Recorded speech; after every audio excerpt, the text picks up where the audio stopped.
Well, hi everybody, this is Steve, D9 Games. Wanted to go over a couple things.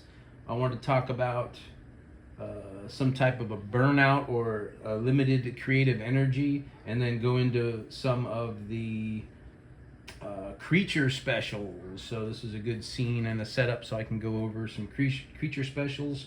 Now, you do know from the PDF in the game that when you custom design creatures, not only do you give them a level, armor, the amount of damage they can do, which varies, a description of the creature, specials, morale, and features. So one of them, which could either be a feature or a special, depends on how you want to write it up. We are going to look at the 7 different player class specials or bonus talents that they get, and one of them is a mystery. So we'll get to that, and I'll show you how to use those talents for your creatures and foes.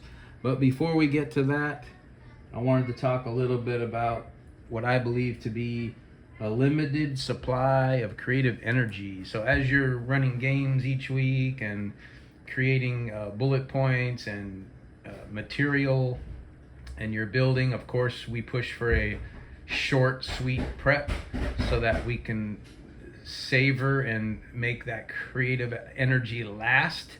So like a 15-20 minute bullet point prep each week for your game, and if you're running multiple games, you just multiply everything by the number of games you're playing or running. So if you feel like you're burning out, that could just simply mean your creative energy is running dry. There's a couple things you can do. I recommend taking a break, not too long, maybe 1 week, maybe 2 max. You really don't want to break your group for more than 2 weeks. It just doesn't work out well from what I found from my experience anyway. You could also read a new book or watch a new movie, get some different material and information. But I always lean toward a break first, because I know your brain has probably an unlimited amount of resource and creative ideas, but the energy that fuels and actually accesses those ideas, I believe it to be limited. So when I feel like I'm running out of ideas, I don't try to grind for more or grab a book or a movie. I don't really lean that way first.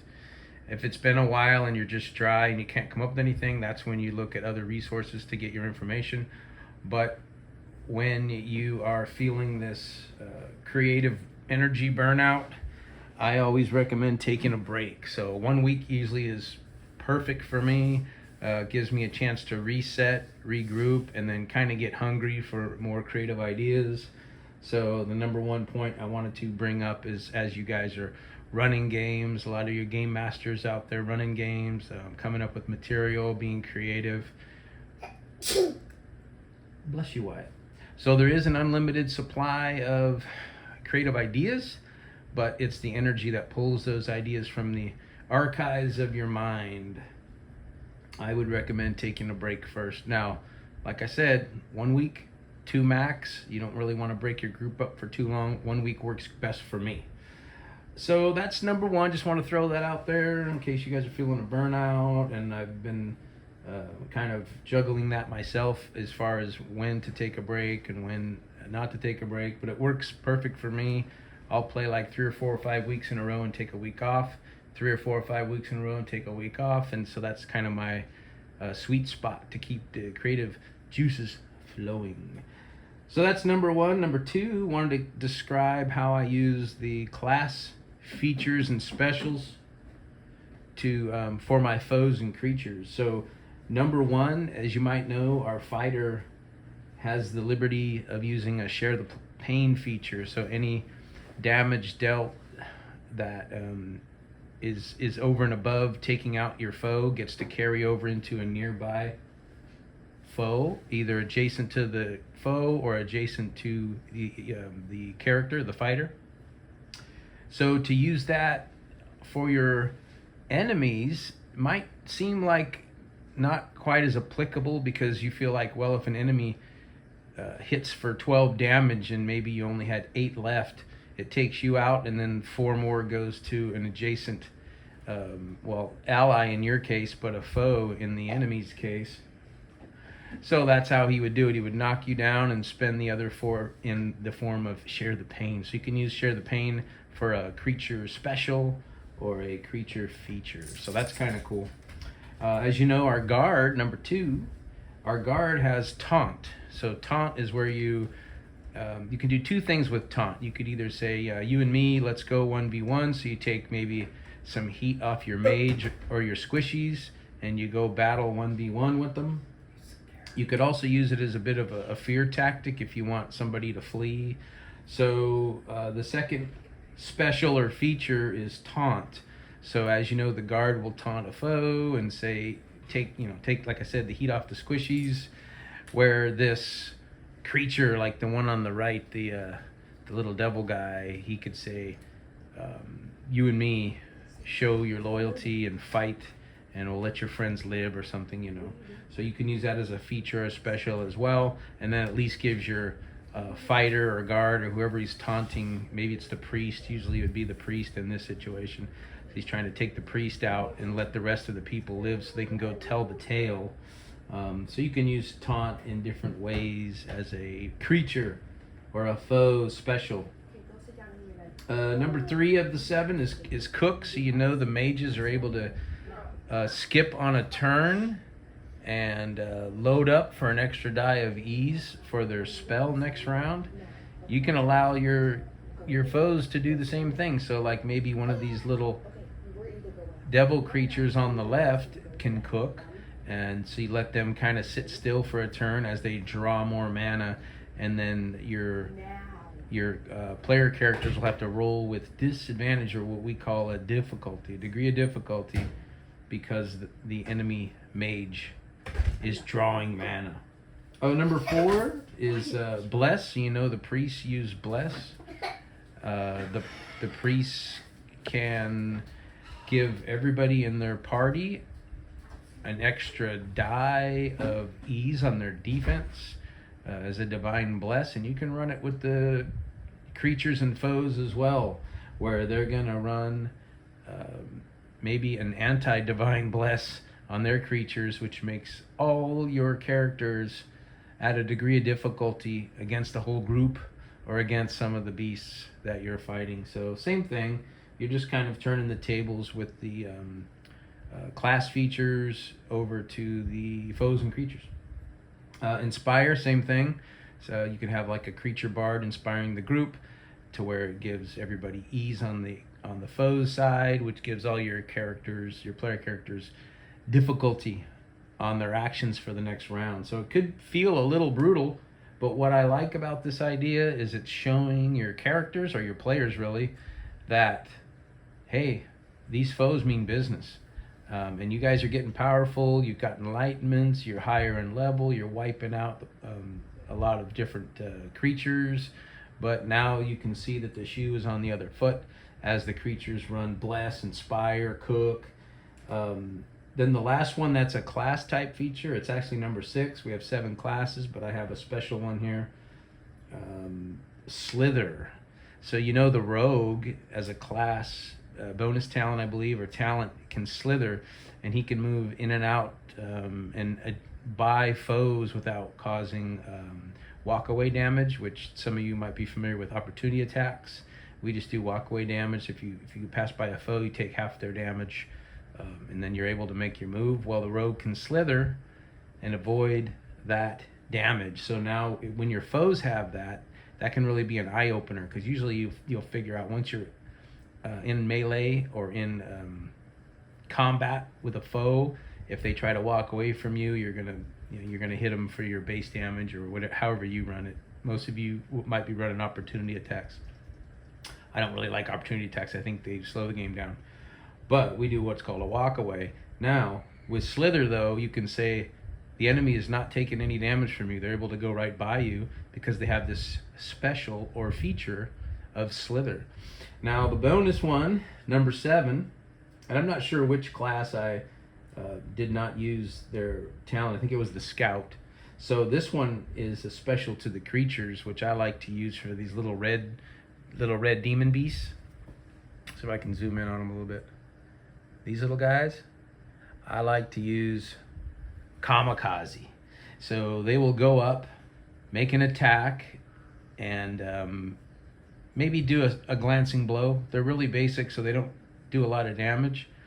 But if you kill one and you're adjacent to it, it'll explode in a blast of fire and do whatever level your leader is, maybe half that in damage. So if you've got like a level 8 leader of the foes, these guys might do like 4 damage as they kamikaze and explode in fire all over your character. So kamikaze, special feature for the creature. Now I want to show you how I do it on the fly when I'm drawing up my creatures. As some of you know, I use a battle pad. So here's my battle pad, and then above that red line I'd have all my player character names listed around the table, left to right, and below the line I use for my creature battle pad. So I'll show you how I draw up real quick.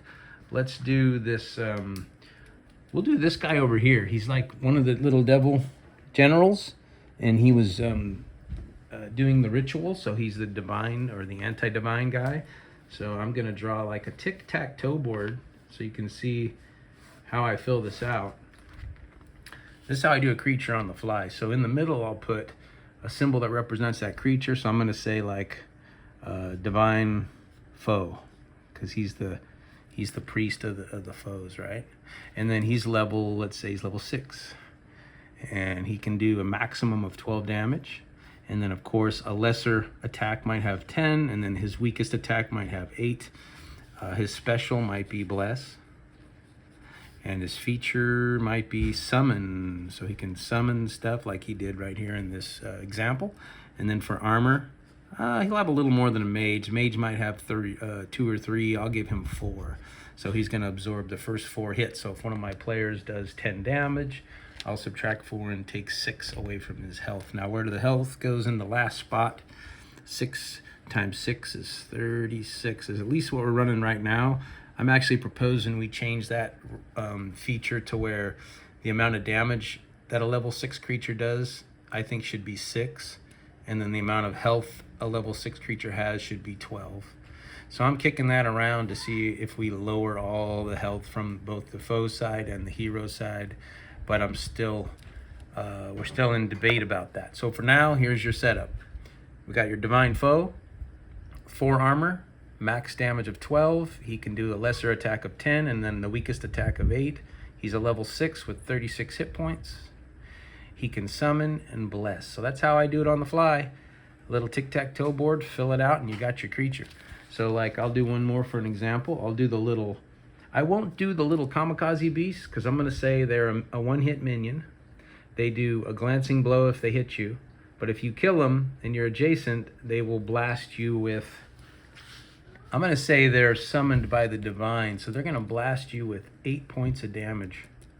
So this divine foe has control over these little minion guys, which blast you with 8 when they do their kamikaze special. So I'm not going to fill in a tic-tac-toe board for the little kamikazes, but I could fill it in for the mage or the boss or the general. So let's look at the mage. We're going to do and I don't write a tic-tac-toe board when I do that. I just was doing that to show you my mentality of it. So for the mage, I'll do the way exactly how I do on game night. So I'll put M for mage. I'll say he's a level 5 mage, so he's got 25 hits, 10 max damage, 8 on a lesser, and then a V for variable, because he's a mage. He can do some different spells like slow you down or attempt paralysis, stuff like that. Does he have a special? He can cook, similar to our mages. And then, so his features cook. I'm not going to give him a special. I'm just going to circle a star and say no.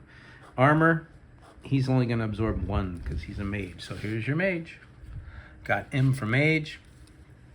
1 armor. Maybe he's just wearing a little bit of leather or something. I don't know. Or maybe just because he's got like some magical armor. He's level 5, 25 hits, 10 max damage, 8 on a lesser hit, and then variable with some of the effects he can do. He can cook, which gives him a die of ease if he skips a turn, and then he has no special because he's only level 5. Now the level 6 has a special, summon. So that's just how I do it. That's how I do my creatures. Keep it simple. I'll only do the big ones on the board, and I'll leave all the minions just for They're kind of part of the divine foe there. So there's my battle pad. There's how I do the creatures. There's how I use some of my class features to empower the foes and creatures. We got the kamikaze. And the best part about all of this, for me, the way I run, is I make it all up. And it's better to make it all up. It's fun. If your players have an idea, I let them custom design it in the off season, or find somebody in the world of Albion, as it would be for us, to teach them how to do a sleep spell, which they've heard stories about, because there's no spell books just telling you pick sleep, pick teleport, invisibility. We don't have it like that. We have it in our world where you have to discover the information yourself, create it. And so that's my video for today. Be careful with the limits on your creative energy. Take a break if needed. Get some other material if you need an inspiration. And have fun creating your specials and features for the creatures. Until next time, peace.